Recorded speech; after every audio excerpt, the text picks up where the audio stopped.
Good afternoon, everyone. Good afternoon. I want to greet all of the brothers and sisters who are gathered here. I want to greet the Honorable Sam Conda and his wife.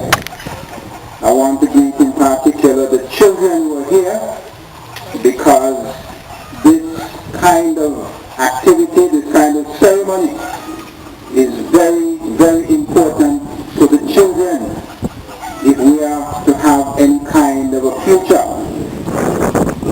Let me begin by commending and congratulating those of you who are working hard and who are working consistently year after year to make sure that a ceremony of this type takes place so that we will not forget. As a people, we tend to have a very short memory, and I hope that we will never forget what took place at Buckley Estate Yard here in the year 1935, January. We need to know so much more about our history, because our history can only inspire us. Those who are trying to say to us that there are things about our history, there are things about colonialism, but then our people fought and struggled to overcome colonialism, and we need to learn from them. How is it that in spite of all of the difficulties and the challenges, they were able to overcome, and they left us such a very rich legacy of self-confidence and optimism and unity, because those are the qualities which they use, which they develop to the very highest level in order to make sure that they overcame. Our ancestors were overcomers, and I want us to know more about our history so that we can take a sense of pride. National pride is very much lacking, and I sincerely hope that those who are able to assist, including members of government, will do all that they can to ensure that a program such as this becomes a national affair involving all of the people, all segments of the people, because our ancestors deserve it. We are not doing them a favor. We are recognizing their contribution, and we can only derive strength, and we can only derive courage from the fact that they did as well as they did. I want in a very few minutes, in the time allotted to me, to say something about the Buckley Riot. Because you see, the Buckley Riot was not just something localized to St. Kitts. It was in Basket and Kitts and here at Buckley that a movement started in the Caribbean, a movement which resulted in the political and to some extent the economic freedom of the people of the Caribbean, and it started right here in St. Kitts.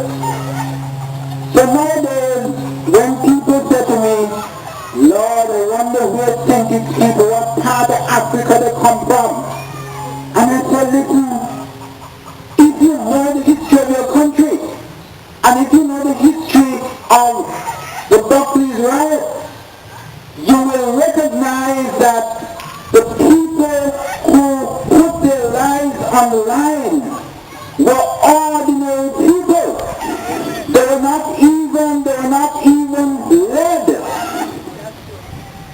These are people who felt, listen, we have struggled, we have endured, we have suffered, we have made all sorts of sacrifice.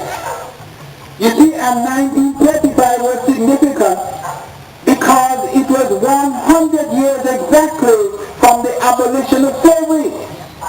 And so when the people, some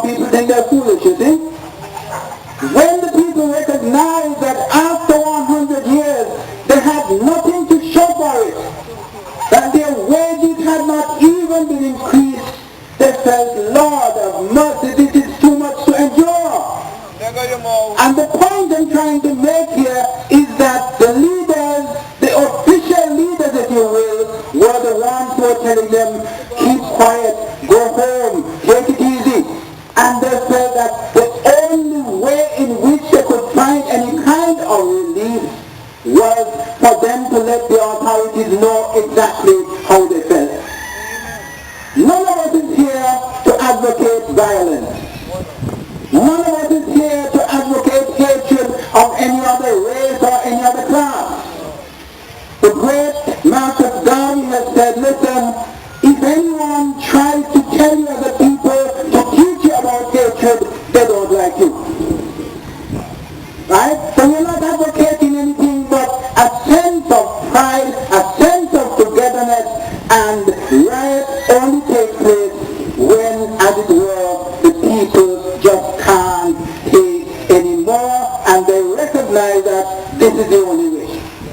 So I want it to be very crystal clear, and I'm not here advocating a particular thing.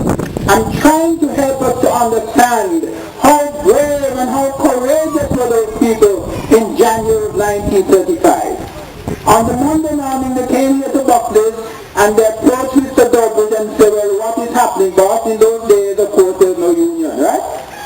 And so they had to come and ask, well, how much they're going to cut for. And he said something to the effect, well, same as usual, meaning, well, you may get an increase as well as if you cut down your wages. Because that was the practice. You went to work each year and it was in the absolute discretion of the planters to determine whether you're going to get more or you're going to get less. And they were so dissatisfied. So they started out marching, going east to carry on and to Brighton all the way down to S Church. And they encountered a man named Mr. Todd. Mr. Todd took up his gun and told them, don't come on his premises. And you know how those people did? They rushed Mr. Todd, take away the gun, break it up and so on, and kept going on. I'm trying to make the point that our people are not docile. But you treat them with respect, you treat them with courtesy, and they are going to give you of their best. And so one must not take these things for granted. Now things quieted down on the Monday. And bright and early on the Tuesday morning, the crowd comes back here to Buckley.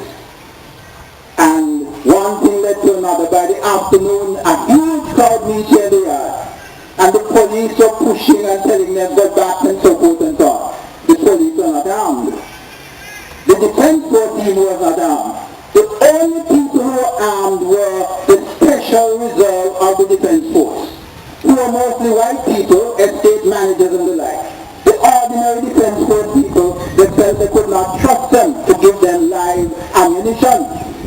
And so when they felt that the people were not dispersing and going home, in spite of the fact that Reverend Williams of the Moravian Church had pleaded, in spite of the fact that Mr. Sebastian had pleaded, in spite of the fact that Mr. Manchester had pleaded, everybody pleaded and they said, no, we have to be granted justice.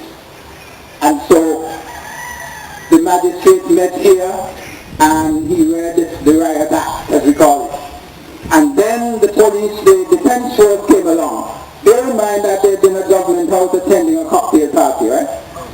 And the governor told them, go home, put on your clothes, proper clothes, get dressed, and meet at the police station. And so they marched up. And when the people did not disperse, they started firing. The evidence indicates that there was a lot of random shooting, okay? A lot of random. People in the house over here by Hinsford got hit by stray bullets.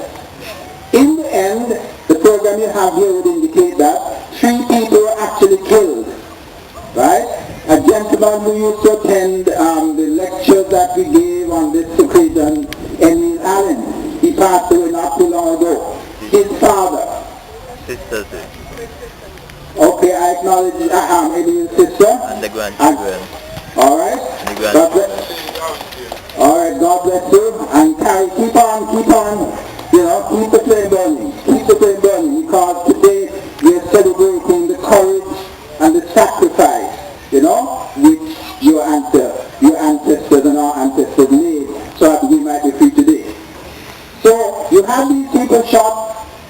there's a warship in the harbor, and another remarkable thing happened. Because what you're going to find on the Wednesday morning, people still gathered. In spite of the fact that people have been shot and killed, people still gathered here at Buckley and elsewhere in Bastia. And you know what they were saying? Mostly the women, they were saying to the police, if you got anything in your gun, shoot me now. They were actually daring the police. They were not intimidated. They were not cowed. Alright? And so I want us to put this into context and to understand the courage, the daring which these people, our ancestors, demonstrated at the time in order to make sure that there will be some semblance of freedom. Bear in mind that in St. Kitts at this time, there was no elected representative, because you had a plantocracy in St. Kitts which was extremely reactionary. When in 1922 the Wood Commission came and recommended that they reintroduce the principle of representation, the elected principle they call it, the St. Kitts plantocracy said no way, not in St. Kitts. And so it took the Buckley Riot to move the Secretary of State for the colonies in London to write to the governor then and to say, well, starting in 1935, it didn't come to pass until 1936, but we are going to have in St. Kitts, whether or not the planters agree, we are going to have the elected principle.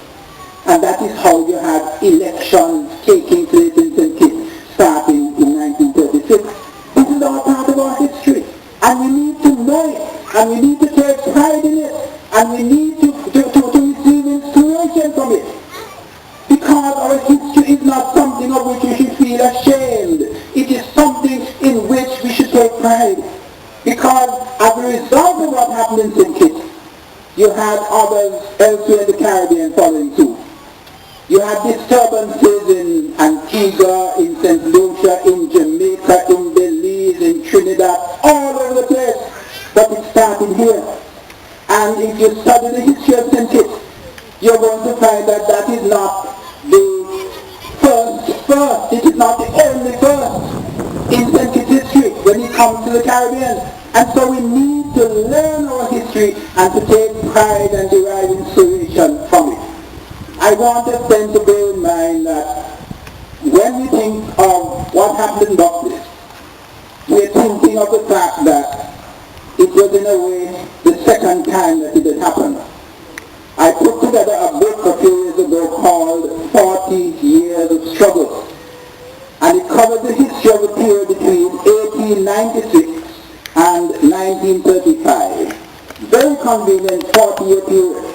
But in 1896 you had what were called the Portuguese Riot, because the emancipated people who were here working on their estates, they took up arms, as it were, against Mr. gentleman who owned the estate, Mr. Joaquim Ferrara.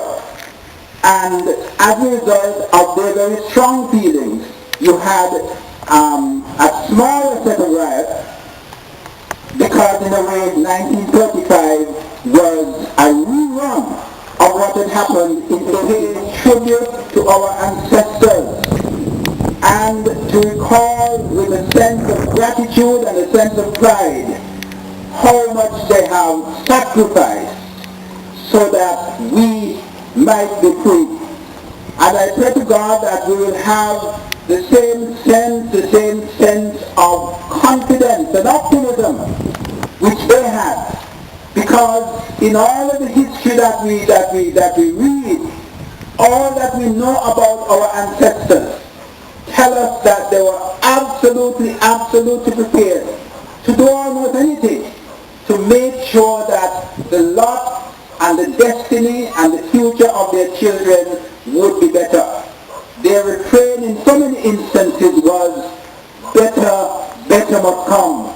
Better must come. That was their determination. And I hope that we will be imbued with the same spirit of confidence, of optimism, of unity, so that together we will work in order to make sure that the future of our children and our own future will be much better than it is today. Thank you. Thank you.